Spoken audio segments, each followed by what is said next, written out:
Hi folks, Shane here. Been out for a little ride on my beautiful GS today. This is Devils Dyke, all part of the South Downs National Park, and I have to say it's absolutely stunning. It's 2 days before Christmas Eve.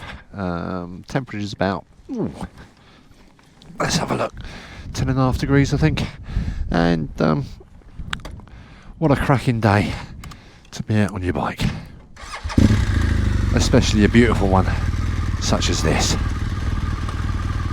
So I have to say I am really loving this bike. It's got everything you want: comfort, versatility, you name it, it's got it. It's got shed loads of fun, and I just love it, I really do. Anyway, let's go for a little ride.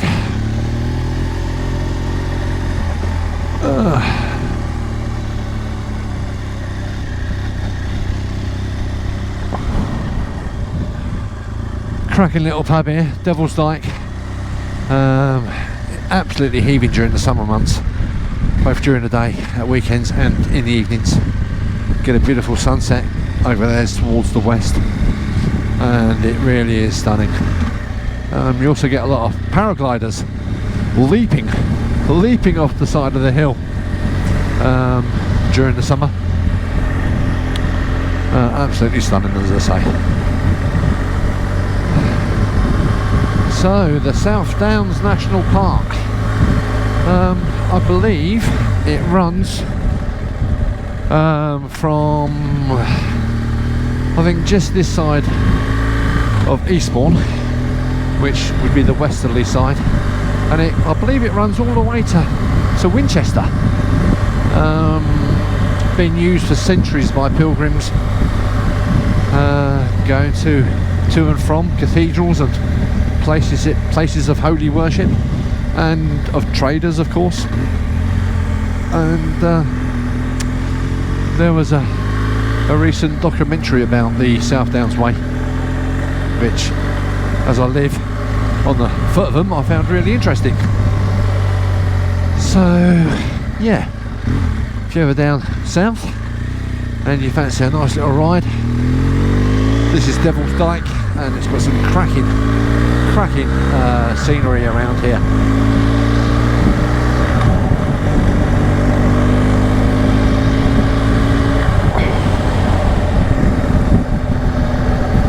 Now we've literally, the last few days, we've had shed loads of rain, and a lot of the area has been flooded.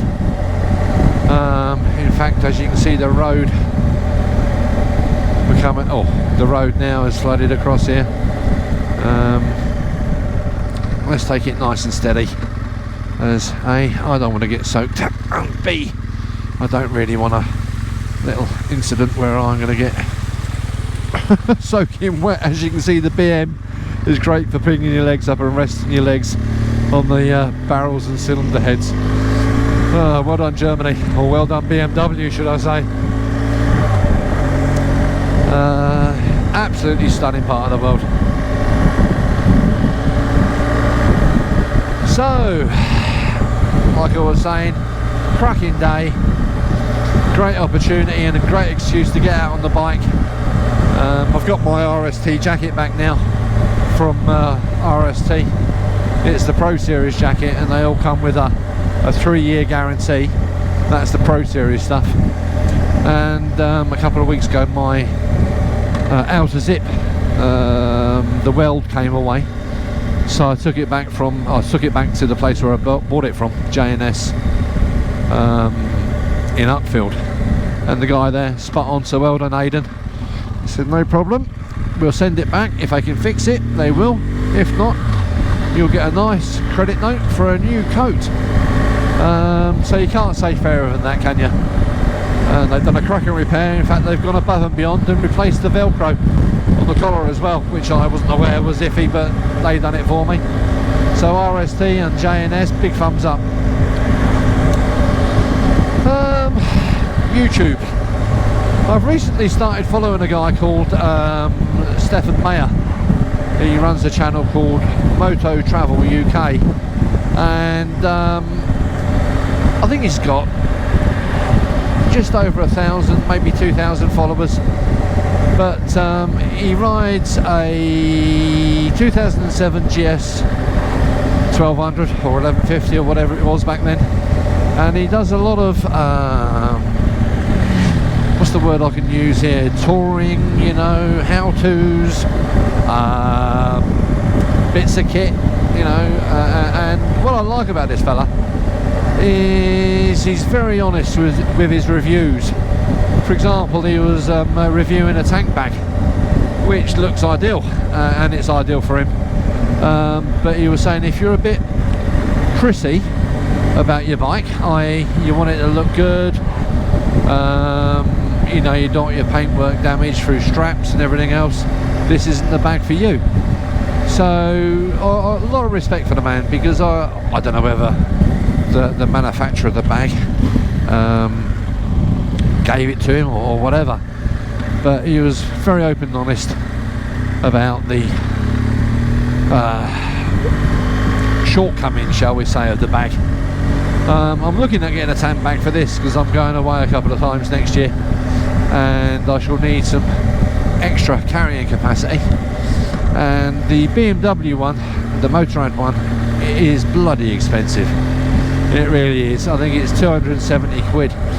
Now I know Andy or TMF uses one, and he gets on with it very well, and I know he's very, very particular about his bike, and fair play to him. But it's a strap-on bag, and again, rubbing on the paint, that would concern me a bit. So I'm looking at the Givy or Jivy E118 bag for mine. It sits on the tank lock ring on the tank, and it looks to be quite tidy. I think it goes to something like 20 or 25 litre capacity, which is more than adequate. I don't suppose I'll ever use it in its fully extended off size, but it's got a carry, camera, charging equipment, all that sort of stuff. I mean, my main camera will sit in the top box on the back, but it'll be just handy for when you're going across, either on the ferry, to have your documents in and keep your charging equipment in there, and take a power supply from the DIN socket to keep everything topped up.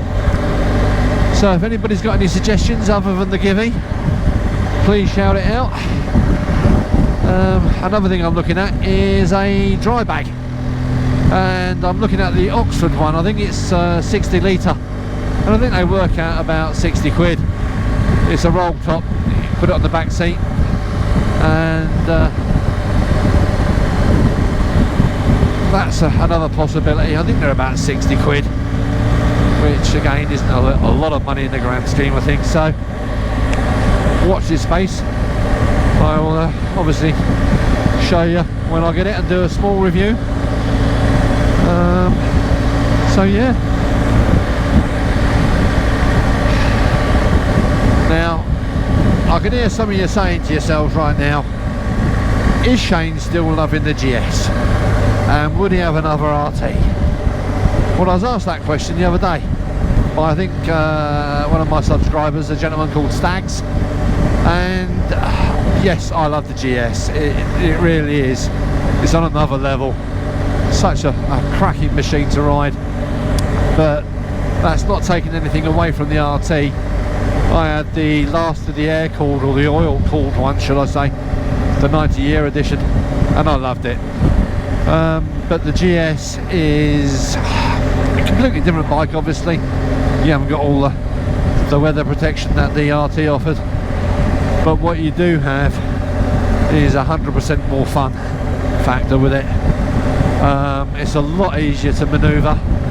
I mean, I'm just under 6 foot. I haven't got the lowered seat version or anything like that, and my feet are both firmly on the deck.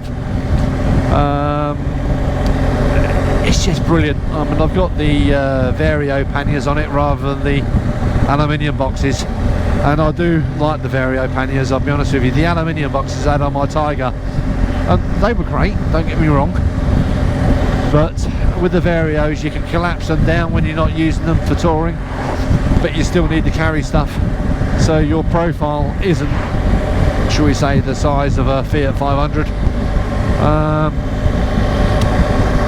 They're nice and light. You haven't got to have all the scaffolding on the bike to carry the panniers, they're just clip-ons.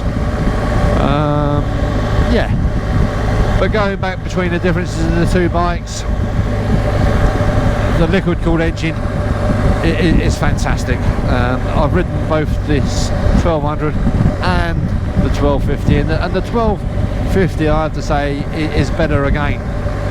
Uber smooth, and the gearbox on the new 1250 is superb. And if you've got a quick shifter on it as well, oh Jesus, it's like a rocket ship when you got it in dynamic mode. I tend to run this just mainly in road mode. I have had it in dynamic, and yes, there's a marked improvement in performance, but I'm quite happy just plodding along in road, and it makes me a happy chap.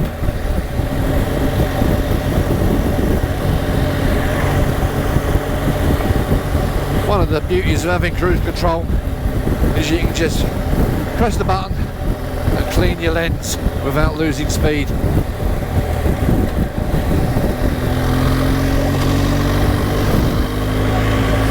So today you may have noticed I'm using a different camera setup. I've replaced the 3 Plus, and I'm using my Hero 5 Black as my, shall we say, rear facing camera, and I'm using my 7 Plus Black as my helmet cam, utilising the GoPro Smart Remote. Now I've been having some fun with that, linking them both together. Let's see what happens. Oh, there's plenty of water on the road today. Nasty, nasty.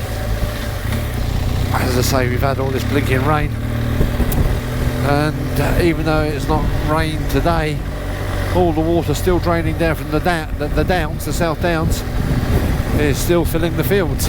So it can rain like hell and then stop for a few days, and the water levels will still rise as it drains off the hills. 30 miles an hour.